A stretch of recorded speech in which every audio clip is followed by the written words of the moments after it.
കോഴിക്കോട് കേന്ദ്രമായി പ്രവർത്തിക്കുന്ന ആസ്വി എന്ന സംഘടനയ്ക്ക് വേണ്ടി A+ നേടിയ കുട്ടികളുടെ മുമ്പിൽ അഡ്രസ്സ് ചെയ്യുന്നതിന് വേണ്ടിയാണ് ഞാൻ ഉള്ളിയേരിയിലേക്ക് പോയത്. അവിടെ ചെന്ന കുട്ടികളോട് സംസാരിച്ചു കഴിഞ്ഞതിന് ശേഷം ഒരു വ്യക്തിയെ ഞാൻ പരിചയപ്പെട്ടു. ഷിഹാബ്, CP ഷിഹാബ്. അദ്ദേഹം വേദിയിലേക്ക് വന്ന് കുട്ടികളോട് സംസാരിച്ചു തുടങ്ങുമ്പോൾ ഞാൻ വേദിക്ക് മുമ്പിലുണ്ടായിരുന്നു. അദ്ദേഹം സംസാരിച്ചു തീരുന്നതിന് മുമ്പ് എത്രയോ തവണ എൻ്റെ കണ്ണിൽ നിന്നും കണ്ണുനീർ ഇറ്റിറ്റ് വീണു. CP ഷിഹാബിനെ എൻ്റെ പ്രിയപ്പെട്ട കൂട്ടുകാരുടെ മുമ്പിൽ പരിചയപ്പെടുത്തുന്നതിന് വേണ്ടിയാണ് ഇന്ന് ഞാനിവിടെ നിൽക്കുന്നത്. ഇതാണ് മലപ്പുറം ജില്ലയിലെ പൂക്കോട്ടൂർക്കാരനായ CP ഷിഹാബ്. ഷിഹാബിന്റെ ജീവിതം എന്ന് പറയുന്നത്, ഷിഹാബ് 75% ഡിസേബിൾഡ് ആണ്. 25% മാത്രമേ പ്രവർത്തിക്കുന്നുള്ളൂ. ഷിഹാബിന് കൈകളില്ല, കാലില്ല. പക്ഷെ ജീവിതം കൊണ്ട് വിജയകഥ വരച്ചു ചേർത്തു ഷിഹാബ്. 8ാം ക്ലാസ്സിലാണ് വിദ്യാലയത്തിൽ ചേരുന്നത്. പക്ഷേ 10ാം ക്ലാസ്സിൽ 96% മാർക്ക് നേടി ഷിഹാബ് വിജയകഥ തീർത്തു. ഷിഹാബ് അത്ഭുതകരമായി ക്രിക്കറ്റ് കളിച്ച് അത്ഭുതം തീർത്തു.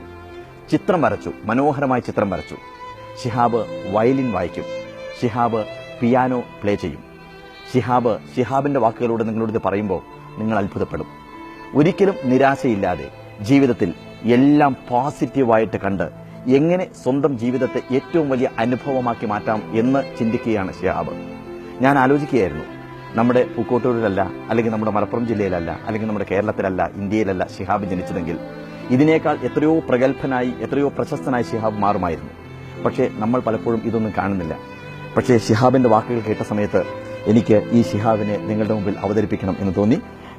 ഷിഹാബ് തന്നെ തന്റെ ജീവിതത്തെക്കുറിച്ച്, തന്റെ ജനനത്തെക്കുറിച്ച് നിങ്ങളോട് സംസാരിക്കുമല്ലോ ഷിഹാബ്? ഓക്കെ. വർഷങ്ങൾക്ക് മുമ്പേ ഞാൻ ടിവിയിലൂടെ മാത്രം കണ്ടിരുന്ന ആ മഹാവിസ്മയത്തെ തൊട്ടടുത്തിരുന്ന് സംസാരിക്കാൻ പറ്റിയപ്പോൾ ജീവിതത്തിൽ ഇനിയും ഒരുപാട് കാര്യങ്ങൾ ചെയ്യാണ്ടൊരു കോൺഫിഡൻസ് എനിക്ക് കിട്ടുകയായിരുന്നു. ഞാൻ ജനിക്കുന്ന സമയത്ത് എന്റെ ജീവിതത്തിൽ ഏറ്റവും എന്നെ സങ്കടപ്പെടുത്തിയ ഒരു കാര്യം, ഒരിക്കൽ ഡോക്ടർ APJ അബ്ദുൽ കലാം പറഞ്ഞു, നിങ്ങളുടെ ജീവിതത്തിൽ നിങ്ങളുടെ കരച്ചിൽ കേട്ടുപോലും അച്ഛനും അമ്മയും സന്തോഷിക്കുന്ന ദിവസമുണ്ടെങ്കിൽ അത് നിങ്ങളുടെ ജനിക്കുന്ന ദിവസമായിരിക്കുമെന്ന്. ഡോക്ടർ APJ അബ്ദുൽ കലാമിന്റെ ലോകം മുഴുവൻ അംഗീകരിച്ച ഈ സത്യം എന്റെ ജീവിതത്തിൽ മാത്രം സത്യമായില്ല. കാരണം എന്നെ കണ്ടതിനു ശേഷം എന്റെ അച്ഛനും അമ്മയും എന്റെ കരച്ചിലിന് മുമ്പേ പൊട്ടിക്കരഞ്ഞിരുന്നു. അതുകൊണ്ട് തന്നെ ഇനിയുള്ള ഈ യാത്ര സാധാരണ ആളുകൾ പോലും ജീവിക്കാൻ കഷ്ടപ്പെടുന്ന ഈ ലോകത്ത്, അവർ പോലും എപ്പോഴും പരാതി പറയുന്ന ഈ ലോകത്ത്, ഈ 25% മാത്രമുള്ള ഒരു മനുഷ്യൻ എന്ന രീതിയിൽ എനിക്ക് എങ്ങനെ ജീവിക്കാൻ പറ്റുമെന്നൊരു സംശയമുണ്ടായിരുന്നു. ഞാൻ ജനിക്കുന്ന സമയത്ത് ഡോക്ടർമാർ പറഞ്ഞു, 25% മാത്രം മനുഷ്യനായിട്ടുള്ള ഞാൻ 2-3 മാസങ്ങൾക്കപ്പുറം ജീവനോടെ ഉണ്ടാകില്ല എന്ന്. അങ്ങനെ ഒരു പക്ഷേ ലോകത്തിൽ ആദ്യമായിട്ട് ജനന സർട്ടിഫിക്കറ്റിന്റെ കൂടെ മരണ സർട്ടിഫിക്കറ്റ് കൂടിയ കിട്ടിയ ലോകത്തെ ആദ്യത്തെ വ്യക്തി ഞാനായിരിക്കും. ജനിച്ച 6 വർഷങ്ങൾ കഴിഞ്ഞിട്ടും നടക്കാൻ പറ്റാതെ ഞാൻ ബെഡിൽ കിടക്കുന്ന സമയത്ത് എനിക്ക് ശേഷം ജനിച്ച അനിയന്മാർ അമ്മയുടെ കൈ പിടിച്ച് നടക്കുന്നത് കാണുമ്പോൾ ഞാൻ അത്ഭുതത്തോടെ നോക്കി നിന്നിട്ടുണ്ടായിരുന്നു. ഒരിക്കൽ ഞാൻ എന്റെ അമ്മയോട് ചോദിച്ചു, എങ്ങനെയാണ് എനിക്കും ഇതുപോലെ നടക്കാൻ സാധിക്കുക എന്ന്. അപ്പോൾ എന്റെ അമ്മ പറഞ്ഞ മറുപടി ഉണ്ടായിരുന്നു, ഇന്നും എന്നെ ജീവിക്കാൻ പ്രേരിപ്പിക്കുന്ന ഒരു വാചകം. എന്റെ അനിയൻ സാധാരണ കാലുകൾ ഉപയോഗിച്ചു സാധാരണ ആളുകളുടെ കൂടെ എന്റെ കൈ പിടിച്ച് നടക്കുന്നതിനേക്കാളും എന്നെ സന്തോഷിപ്പിക്കുക, ഇല്ലാത്ത കാലുകൾ കൊണ്ട് നീ ഈ ലോകത്ത് നടക്കുമ്പോൾ ലോകത്തിലെ ഏറ്റവും സന്തോഷവതിയായ മാതാവ് ഞാനായിരിക്കുമെന്ന്. അതിനുശേഷമാണ് ഞാൻ ആദ്യമായിട്ട് നടക്കാൻ പഠിച്ചത്. പിന്നീടും എന്റെ ജീവിതത്തിലെ ഓരോ നേട്ടങ്ങൾക്ക് പിന്നിലും ഒരുപാട് കഥകൾ ഉണ്ടായിരുന്നു.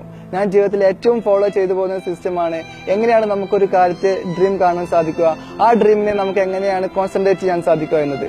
കോൺസെൻട്രേഷൻ എന്ന് പറയുന്ന സമയത്ത് സ്വാഭാവികമായിട്ട് പെട്ടെന്ന് മനസ്സിലായിട്ടുണ്ടോ എന്നറിയില്ല.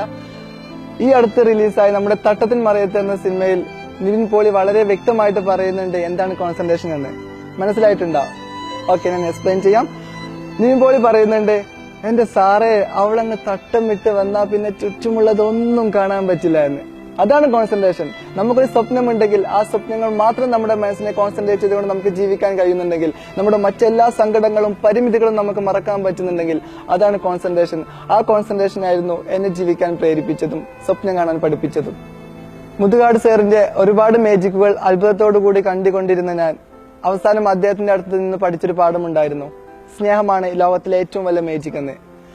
അപ്പോൾ ഇനി മുതൽ മുതുകാട് സാറെ സ്നേഹിക്കുന്ന നിങ്ങൾ ഓരോരുത്തരും എന്നെയും സ്നേഹിക്കണം. നിങ്ങളുടെ പ്രാർത്ഥനയിലും ഞാനും ഉണ്ടാവുമെന്ന് വിശ്വസിക്കുന്നു. എല്ലാവർക്കും നന്ദി.